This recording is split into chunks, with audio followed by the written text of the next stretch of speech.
For thousands of years, humans have worshipped light.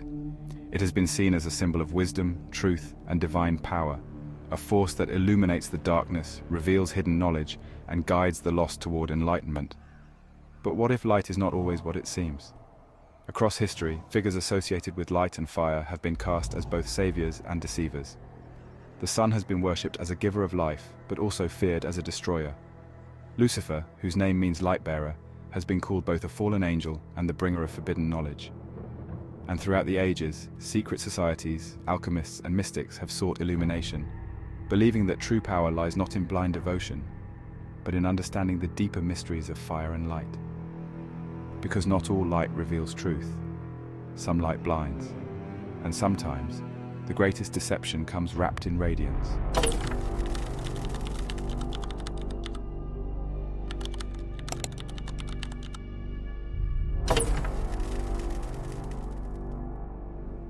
Throughout history, few names have been as divisive, feared, and misunderstood as Lucifer. To some, he is the ultimate deceiver, the fallen angel who defied God and was cast into hell. To others, he is a symbol of enlightenment, the bringer of knowledge and liberation, who dared to challenge divine authority. But beneath the layers of religious doctrine and cultural mythology, Lucifer is more than just a demon or a rebel angel. His very name, Lucifer, the light-bearer, reveals a deeper connection to the ancient worship of the sun, the planet Venus, and the eternal pursuit of hidden knowledge. Was Lucifer truly a force of evil? Or was he a guide, offering humanity the gift of light and wisdom, a gift that powerful forces did not want mankind to have? To answer this, we must go back to the origins of Lucifer, his connection to the morning star, and his hidden link to the sun itself. The name Lucifer comes from the Latin words lux and fere. It literally means light-bearer or bringer of light. This name appears in ancient texts, but its meaning has changed over time. Before Christianity, Lucifer was not a name associated with Satan. It was a term used for Venus, the morning star, the brightest celestial body in the sky after the sun and moon. To the Romans, Lucifer was not a demon. He was a celestial figure, a symbol of beauty and illumination, representing Venus rising before dawn. The Greek counterpart of this was Phosphorus. So how did this symbol of radiance and enlightenment become associated with the Prince of Darkness? The answer lies in an ancient passage of the Bible, one that has been misinterpreted for centuries. The most famous reference to Lucifer comes from the book of Isaiah. "How art thou fallen from heaven, O Lucifer, son of the morning? How art thou cut down to the ground, which didst weaken the nations?" Many believe this passage describes Satan's fall from grace, his rebellion against God, and his ultimate punishment. But in its original Hebrew form, the passage does not mention Lucifer at all. Instead, it refers to Helel ben Shahar, which translates to Shining One, Son of the Dawn. This was not a reference to Satan. It was describing a Babylonian king, comparing him to Venus, the morning star, which rises brightly at dawn but soon fades from the sky. Early Christian scholars, particularly Saint Jerome, later translated Helel ben Shahar into Latin as Lucifer, unintentionally turning it into a proper name. Over time, theologians merged this with other biblical passages about Satan's rebellion, and thus Lucifer became the identity of the fallen angel who defied God. But this transformation was more than just a mistranslation. It was the beginning of a deeper esoteric mystery. The morning star, Venus, has long been associated with divine wisdom, forbidden knowledge, and transformation.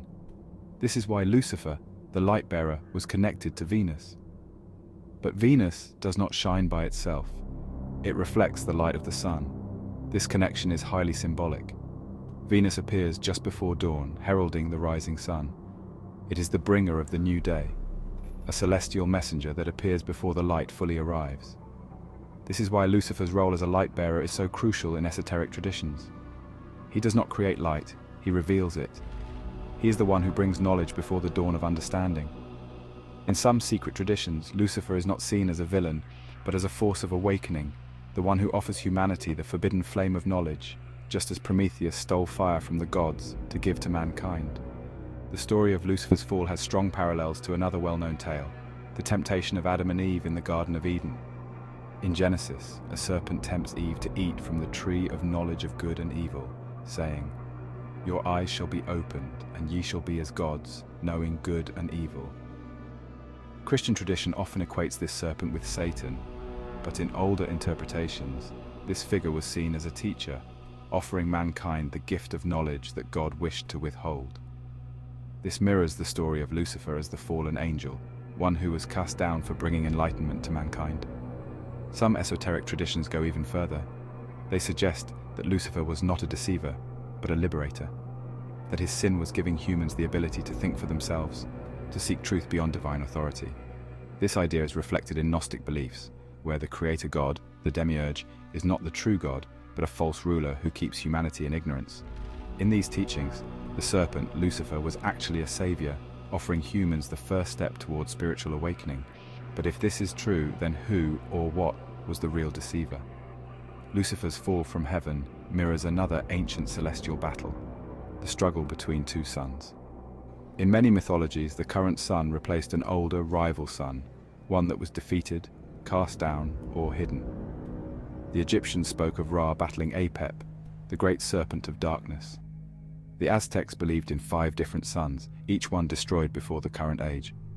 The Norse feared that one day the sun would be devoured by a great wolf, plunging the world into darkness. Could Lucifer's fall represent this lost, hidden sun, a force of light that was cast down and replaced by a new order? This idea becomes even more fascinating when we look at another ancient sun god, one who, like Lucifer, was associated with hidden wisdom, secret brotherhoods, and the battle between light and darkness.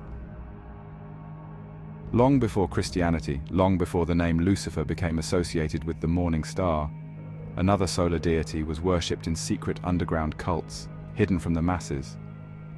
His followers believed he was the true light of the world, the warrior of divine fire, and the guardian of cosmic order.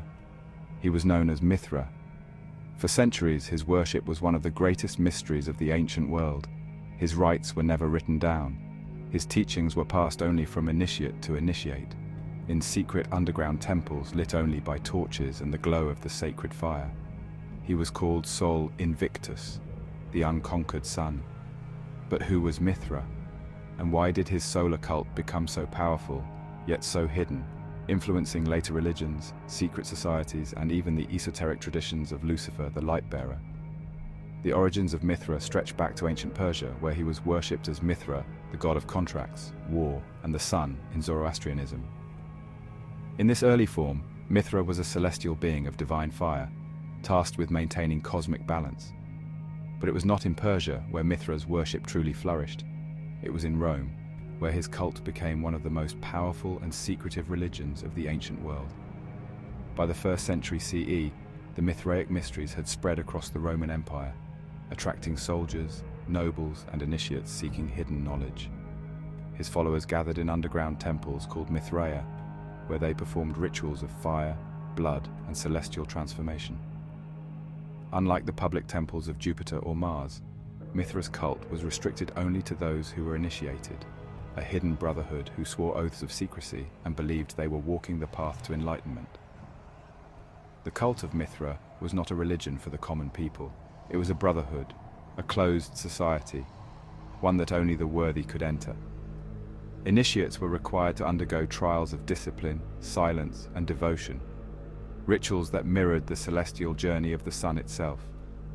Unlike the open temples of Rome's state religion, the Mithraic rites took place in hidden chambers, deep underground, far from the gaze of the uninitiated. The path to enlightenment was not granted all at once, but had to be earned through 7 stages of initiation. Each level represented a transformation of the soul, guiding the follower from a mere mortal to an enlightened master of fire and light. At the lowest rank, the initiate was known as the Raven, a creature of both darkness and knowledge, symbolizing the beginning of the path. The Raven was not yet trusted with sacred truths, but was allowed to observe and learn, taking in the wisdom of the higher ranks. As he proved his loyalty, he became the bride, undergoing a spiritual purification, a ritual marriage to the divine light of Mithra. The next transformation was that of the soldier. No longer a mere observer, the initiate became a warrior of Mithra, swearing an oath to defend the mysteries with his life. He was now bound to the brotherhood, a soldier in the battle between light and ignorance. Beyond the soldier lay the most sacred levels of initiation. Those who reached the rank of the lion were granted a deeper understanding of fire, the sun, and their place within the cosmic order. The lion was no longer bound by earthly concerns. He was now a servant of divine light, one who had begun to grasp the true nature of illumination. The journey continued, drawing the initiate ever closer to the celestial truth. At the rank of the Persian, he returned to the very origins of the cult, stepping into the ancient wisdom of Mithra's homeland. He became a bridge between the old world and the new, mastering the deeper truths hidden within the mysteries. Few would ever reach the final stages. Those who did were granted the title of Sunrunner, a being who had become one with the solar force itself, running alongside the chariot of the heavens, moving in rhythm with the cosmos. At this stage, the initiate was no longer simply a follower of Mithra. He was becoming one with the divine light. At the pinnacle of the mysteries stood the Father, the highest rank, the one who had achieved full illumination. He had mastered the fire of Mithra, the wisdom of the cosmos, the eternal nature of the unconquered sun. The Father was no longer merely a man. He had become the embodiment of the light itself, a vessel of the great celestial order. Each stage of the initiation was not just a title, but a transformation of the soul. As the initiate ascended, he shed his earthly limitations, his old identity burning away like a phoenix consumed in fire. He was reborn, not as a mortal, but as one who walked in the light of the true sun. The rituals were brutal, shrouded in secrecy. Some involved blood oaths, others required the initiates to undergo tests of endurance, fasting, and firewalking, proving that they had shed their weakness and embraced the light of Mithra. The deeper one went, the fewer returned. It was a path only the strongest could follow, and for those who reached the end, the rewards were beyond measure. In 274 CE, the Roman Emperor Aurelian declared Mithra as Sol Invictus. This meant that Mithra was now officially Rome's supreme solar deity, a god who was believed to rule over all others. His festival was celebrated on December 25th, marking the rebirth of the sun after the winter solstice. Centuries later, Christianity would adopt December 25th as the birth of Christ, despite no historical evidence that Jesus was born on that day. Many scholars believe this was done to absorb and replace the popular Mithraic holiday, merging Mithra's solar worship with Christian beliefs. At first glance, Mithra and Lucifer seem unrelated. One is a sun god, the other a fallen angel associated with the morning star. But their esoteric meanings overlap in striking ways. Both are associated with light and fire. Both are seen as bringers of hidden knowledge. Both have been connected to secret brotherhoods and occult traditions. Both have been demonized or erased by later religious authorities. Some esoteric traditions suggest that Mithra's worship did not truly disappear.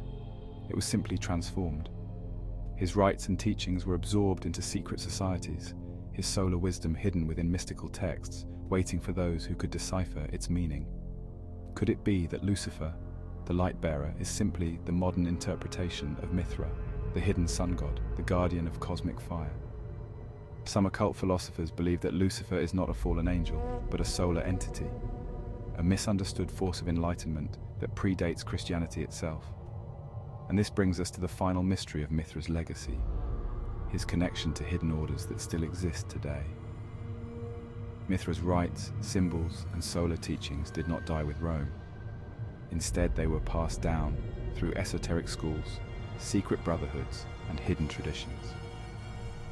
The Freemasons, one of the most famous secret societies, have rituals eerily similar to the Mithraic initiations, including levels of initiation, secret handshakes, and the reverence of light. The Rosicrucians, a mystical order dedicated to hidden wisdom, often reference solar enlightenment, fire-based transformation, and the idea of inner illumination. The Illuminati, whose very name means the enlightened ones, use symbols of the sun, fire, and secret knowledge in their philosophy. Did these societies inherit the secrets of Mithra, keeping his solar worship alive under new names? If so, then Mithra's light never truly went out. Despite his once immense power, Mithra's name is now largely forgotten by the masses. Unlike Jesus, Lucifer, or Ra, his presence has been erased from common religious discussions.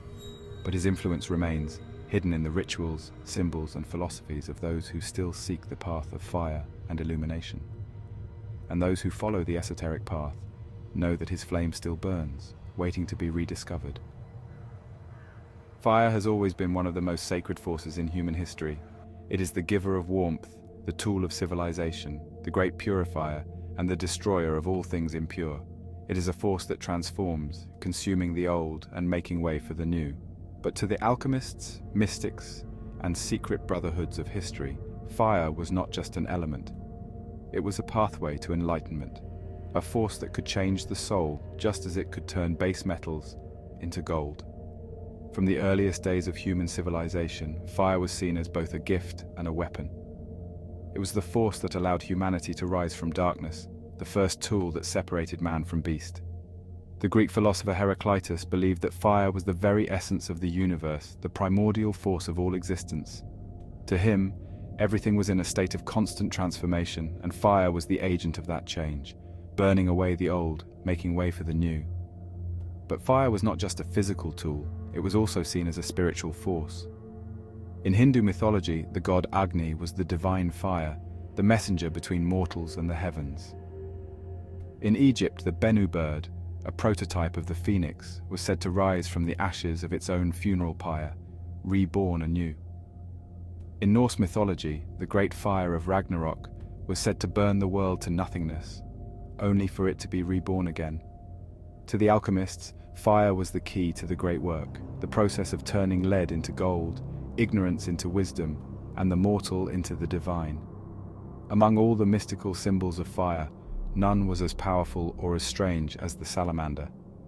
For centuries, legends spoke of a creature that could survive within fire itself, crawling through the flames untouched, thriving in the heat where all others would perish.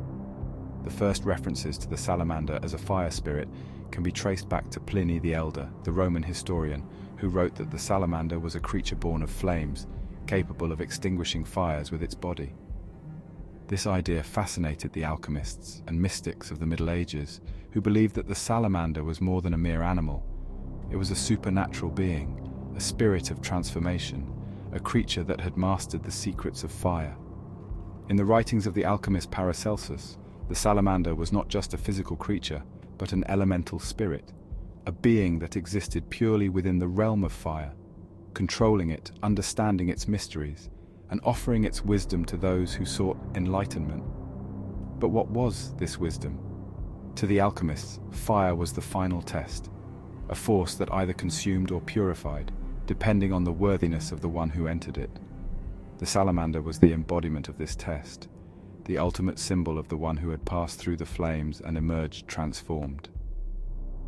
To the alchemists, the great work required three main phases, each tied to fire and purification.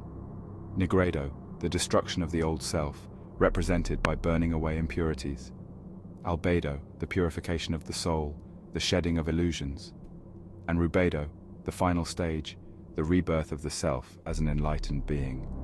Fire was the key to this transformation, the force that destroyed what was false and revealed what was true. The salamander, living within the flames, became a symbol of the one who had mastered this process, the one who had entered the fire of suffering, pain, and struggle, and had emerged untouched, purified, and awakened. The phoenix, the legendary bird that dies in flames and is reborn from its ashes, was seen as the counterpart to the salamander. The phoenix represented rebirth after death, the cycle of renewal. The salamander represented survival through the fire, the mastery of transformation. Together, they symbolized two paths of fire, one that destroys and recreates, and one that purifies and refines. For the esoteric schools, both the salamander and the phoenix were clues to a hidden truth, a truth about the fire that never dies, the eternal light that cannot be extinguished. Fire has always been a teacher. It destroys, yet creates. It burns, yet purifies. To those who fear it, fire is pain and destruction. But to those who understand its power, it is the ultimate path to transformation. The alchemists, the mystics, and the hidden brotherhoods knew that fire was not just an element. It was a gateway to higher wisdom, spiritual purification, and to immortality. the salamander, the phoenix, and the eternal flame all whispered of the same truth: that fire, when mastered, does not consume, it illuminates. But for those who do not understand fire, for those who reject its lessons, the flames can be something far more dangerous, a force of destruction, deception, and control. Because fire is not only a path to wisdom, it is a tool that can be wielded. And in the hidden traditions of secret societies, fire was not just a purifier, it was a weapon of power. For thousands of years, the sun has been more than just a celestial body. To those who hold power, it has been a hidden force, a symbol of divine authority, a key to unlocking esoteric wisdom. The ancient world openly worshipped solar deities, but as time passed, the veneration of the sun did not disappear. It merely went underground, into the hands of secret societies, mystery schools, and elite brotherhoods.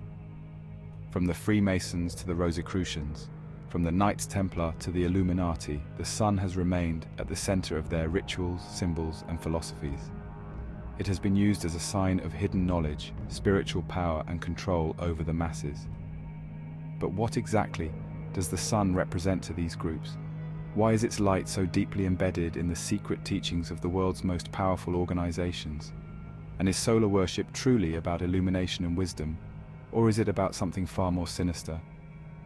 From the dawn of civilization, the sun has represented the concept of enlightenment, the idea that knowledge is light and ignorance is darkness. This duality is present in almost every mystical and philosophical tradition. The Egyptian priests of Ra believed that true wisdom came from understanding the hidden power of the sun. The Greek philosopher Plato spoke of the sun as the ultimate source of truth, likening it to the good in his famous allegory of the cave. The alchemists of the Middle Ages viewed the sun as the highest form of spiritual perfection, the final goal of the great work. For secret societies, the sun became more than just a symbol of knowledge. It became a tool of initiation, power, and hierarchy. Those who understood its mysteries could use its light for guidance or for control. Few secret societies have been as obsessed with the sun as the Freemasons. Within Masonic lodges across the world, solar symbols dominate their rituals, architecture, and teachings. At the heart of Masonic philosophy is the belief that man must move from darkness into light, mirroring the rising sun. This journey is symbolized in Masonic initiations, where the candidate is brought from blindfolded ignorance into the radiance of wisdom. In every Masonic temple, two key symbols of the sun appear. The pillars of Yachin and Boaz, representing the rising and setting of the sun, as well as the balance between opposites, light and dark, knowledge and ignorance, order and chaos. And the blazing star, often seen in Masonic imagery, is associated with the morning star, Lucifer, the light bearer, and the eternal pursuit of enlightenment. One of the most significant Masonic degrees, the 33rd degree of the Scottish Rite, features heavy solar symbolism, including the double-headed eagle, which represents mastery over both light and darkness, day and night, sun and moon. But what is the true purpose of Masonic sun worship? Some believe it is a quest for divine wisdom.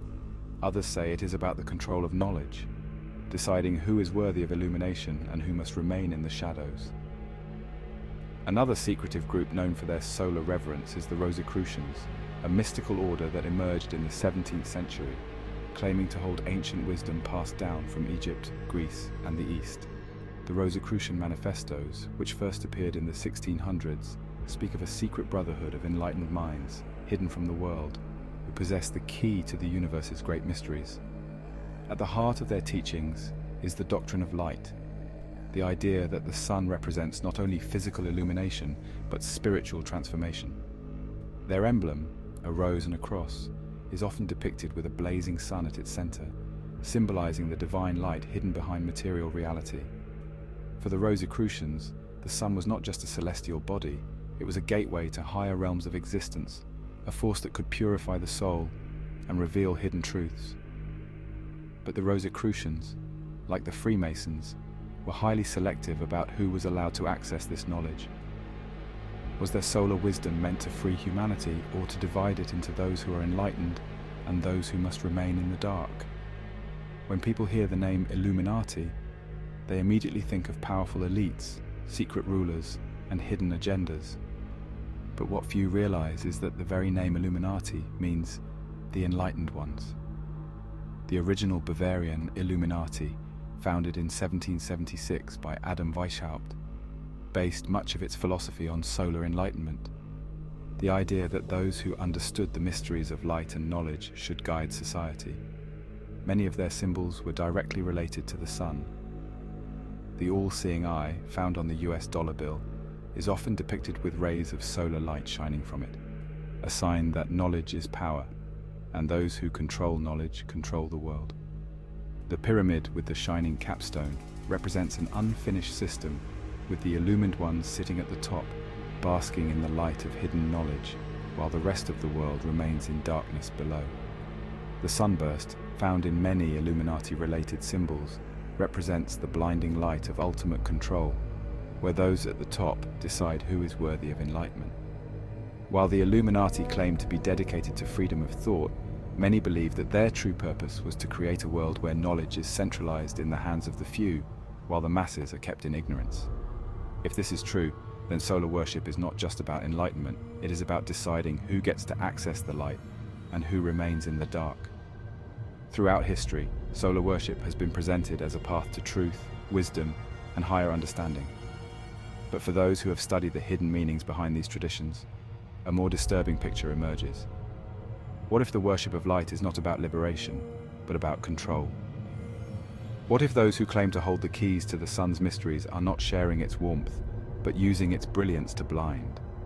Is solar worship truly about enlightenment? Or is it about creating a hierarchy where only a select few are allowed to see the light, while the rest of the world is kept in darkness? These questions bring us to an even deeper mystery, the idea that the sun itself is not what we think it is. Because while many seek illumination, others believe that the true light is hidden behind a darker reality. Long before modern science, ancient civilizations spoke of a second sun, an unseen force that governed the world from the shadows. In many cultures, this hidden sun was not visible in the sky, but was believed to exist behind or beneath the physical sun. A sun that did not shine with golden light, but with a deeper cosmic radiance. In Egyptian mythology, the concept of an invisible sun was present in the worship of Amun, the hidden god, whose power was said to exist beyond the visible world. The priests of Amun believed that the true sun was not the one seen in the sky, but an eternal, formless force of divine energy. This idea was later absorbed into Hermetic traditions, influencing the philosophies of alchemy and mystical orders. In Hindu texts, there were references to a black sun or dark radiance, connected to the idea of Kali Yuga, the age of spiritual decline. Some traditions spoke of a hidden force that would one day rise, consuming the world in darkness before renewing it in light. Even in Mesoamerican cultures, myths spoke of an era before the current sun, a time when the sky was ruled by a different, darker, celestial body. The Aztecs believed in multiple ages of the sun, with past suns being destroyed and replaced in cosmic cycles. Some esoteric historians speculate that these myths may have hinted at the existence of a hidden sun that influenced reality from beyond ordinary perception. But it was in alchemy and Western esoteric traditions that the black sun took on its most powerful and symbolic meanings. In the teachings of alchemy, the black sun was linked to Nigredo, the first stage of the Great Work. Unlike the traditional golden sun, which represented illumination and completion, the black sun symbolized destruction, dissolution, and the breaking down of the false self. The alchemists believed that before something could be transformed, it first had to be purified by fire and darkness. The process of Nigredo was one of total destruction, a symbolic death before rebirth. This was why the black sun became a key emblem in alchemical texts. It was the hidden fire that burned away illusions, leaving behind only what was real. For alchemists, the sun was not always a force of enlightenment. Sometimes it was a deceiver, an illusion that blinded people to the deeper reality beneath the surface. The black sun, by contrast, was the sun of truth, revealing hidden knowledge that could only be understood through deep initiation. It was said that those who embraced the black sun's wisdom would gain power beyond ordinary men, the ability to see beyond the illusion of the physical world. This idea became deeply influential in occult traditions, where the black sun was revered as the true light, hidden behind the golden deception of the visible sun. But in more recent history, the Black Sun took on a far more disturbing and controversial role. During the 20th century, the Black Sun was adopted by one of the most infamous and secretive organizations in modern history, the occult wing of the Nazi regime. The SS, the elite paramilitary organization of Nazi Germany, was deeply involved in esoteric traditions, astrology, and mystical philosophies. Some of its highest-ranking members, particularly Heinrich Himmler, were obsessed with the idea of an ancient hidden source of power, a force that predated modern civilization and had been lost to time. At Voilsburg Castle, the SS headquarters and spiritual center of Nazi mysticism, there was a strange dark symbol engraved into the floor of the main hall, a 12-armed sun wheel, later associated with the concept of the Black Sun. Many researchers believe that the Nazi interpretation of the Black Sun was based on distorted versions of ancient Germanic and Indo-European myths, merged with alchemical and occult teachings. Himmler and other Nazi mystics believed that the Black Sun represented a hidden cosmic force, a source of Aryan energy that could be tapped into for power and control. Some theories suggest that the Nazis sought to harness the Black Sun's energy, believing it to be a key to unlocking supernatural abilities, advanced technology, or even an alternate form of reality. Others believe it was merely a symbol of their distorted ideology, used to create an aura of mystical supremacy. Whatever the truth, the connection between the Black Sun and Nazi occultism has made it one of the most controversial and feared symbols in modern times. To this day, the true meaning of the Black Sun remains debated. Some esoteric traditions claim that it is a force beyond human comprehension, a hidden aspect of the cosmos that governs reality from the shadows. Others believe it represents the deeper truths that organized religion and mainstream institutions have hidden from the masses. The Black Sun appears in modern occultism, often as a symbol of hidden wisdom, chaos, or transformation. Some groups believe it represents the end of an era, the collapse of the old world and the birth of a new age. Others warn that those who follow the Black Sun risk being consumed by its darkness, lost in the abyss of forbidden knowledge. Perhaps the greatest mystery of the Black Sun is this: is it a symbol of ultimate truth or the greatest deception ever devised? And if it is the real light hidden behind the illusion of the golden sun, then what does that mean for the way we understand reality, power, and the forces that rule our world? For centuries, alchemists sought something greater than gold. Beneath their experiments with metals and strange elixirs, they pursued a secret far more valuable: the mystery of eternal transformation, immortality, and divine enlightenment. At the heart of their work was fire, the force that could break down, purify, and reshape all things. To the alchemists, fire was not merely an element, it was a gateway, a force of destruction and rebirth, a means by which something imperfect could be burned away and transformed into its highest form. This idea was personified in one of the most enduring symbols in mystical thought: the phoenix, the legendary bird that perished in flames only to rise again from its own ashes. But the phoenix was not just a legend. It was a key to one of the greatest secrets in esoteric tradition. The sun, fire, and the pursuit of eternal life have been intertwined throughout history. Some believed that mastering the fire of transformation would unlock the secret of the gods, the ability to transcend death itself. What if the real goal of alchemy was never about turning lead into gold, but about turning mortal flesh into something eternal? And what if the phoenix is not just a myth, but a symbol of an ancient, hidden truth about the power of the sun and the fire that never dies? The phoenix has existed in mythologies across cultures, always tied to the sun, fire, and the cycle of life, death, and rebirth. In Egypt, it was known as the Bennu bird, a sacred creature associated with Ra, the sun god. The Bennu was said to be the soul of the sun itself, appearing at the dawn of creation and returning at the end of every age to be consumed by the sun's fire, only to rise again. In Greek and Roman mythology, the phoenix was described as a majestic, fire-colored bird that lived for hundreds of years before building its own funeral pyre and perishing in flames, only to emerge anew from its ashes. The Romans linked it to the immortality of the empire, a sign that Rome itself would never truly die. The Chinese Feng Huang, though not always associated with fire, symbolized a similar imperishable essence, representing cosmic balance and the cycle of renewal. These stories were more than just tales of a mythical bird. They reflected a deeper esoteric truth, the idea that fire, when understood and mastered, could grant not just wisdom, but eternity. For those who sought immortality through alchemy, the phoenix became a sacred emblem representing the final stage of transformation, the achievement of divine perfection. The greatest mystery of alchemy was the search for the philosopher's stone, the legendary substance that could turn base metals into gold and grant immortality to those who possessed it. But many scholars believe the philosopher's stone was never a literal object.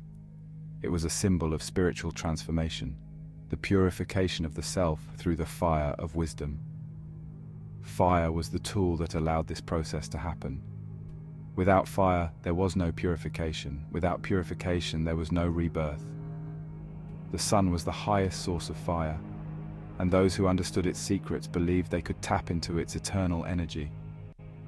Some even sought to consume the fire of the sun itself, believing it held the key to unlocking the divine spark within. The idea of an eternal hidden fire appears in multiple esoteric traditions. Some believed that within the sun itself existed a force that could grant immortality, not just spiritual enlightenment, but literal physical immortality. In certain alchemical texts, it was written that those who mastered the solar fire could transcend the cycle of death and rebirth, just as the phoenix did. The Taoist alchemists of China spoke of an inner elixir, a mystical energy drawn from the sun that could sustain life indefinitely.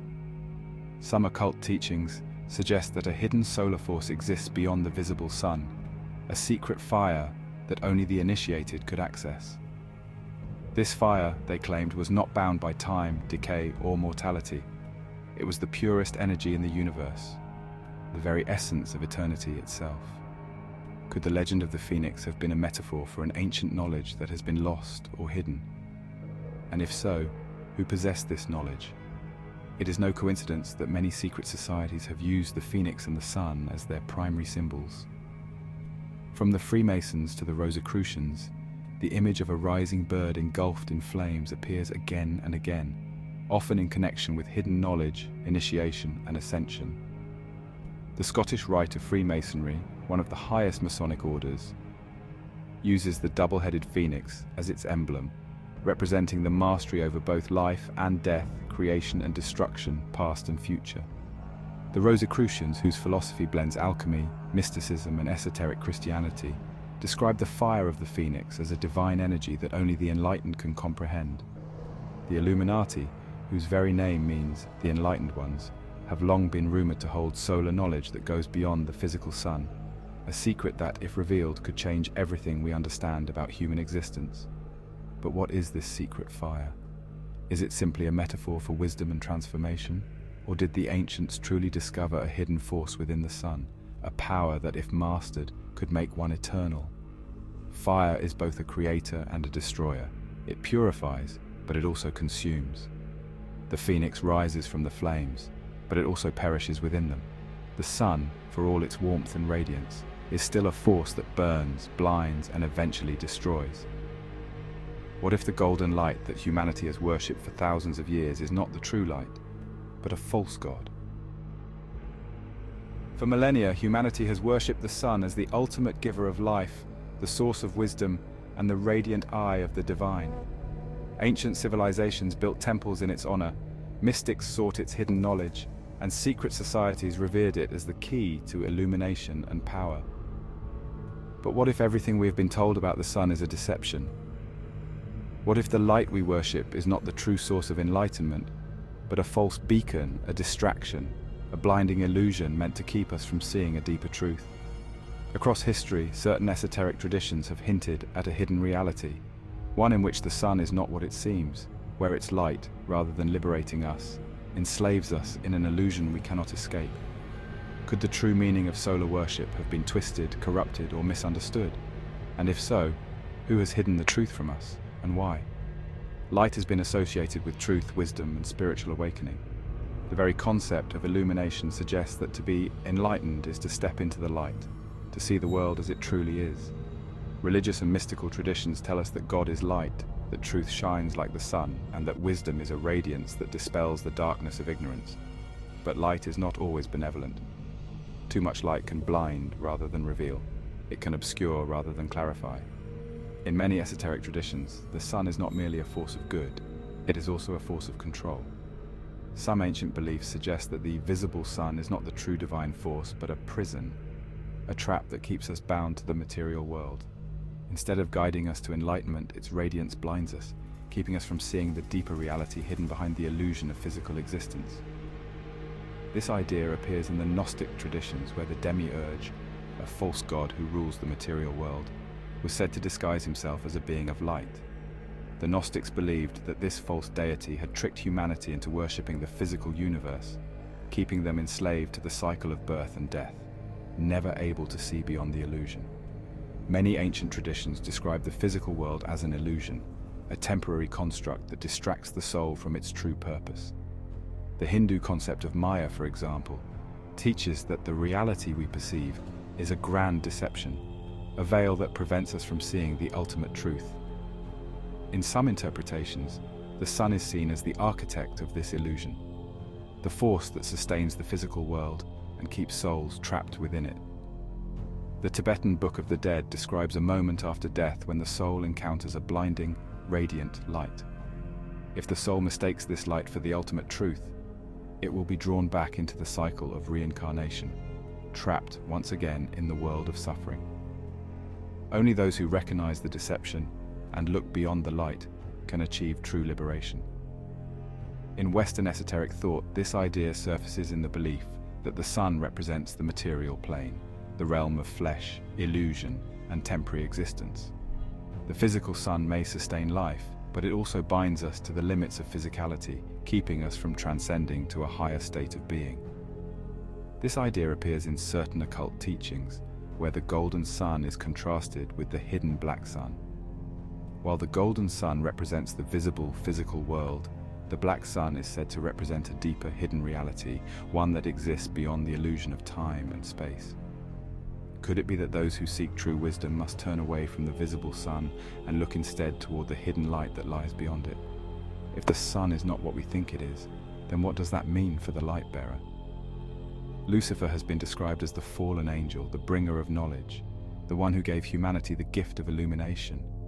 Some traditions paint him as a deceiver, while others see him as a liberator who defied a jealous God to bring wisdom to mankind.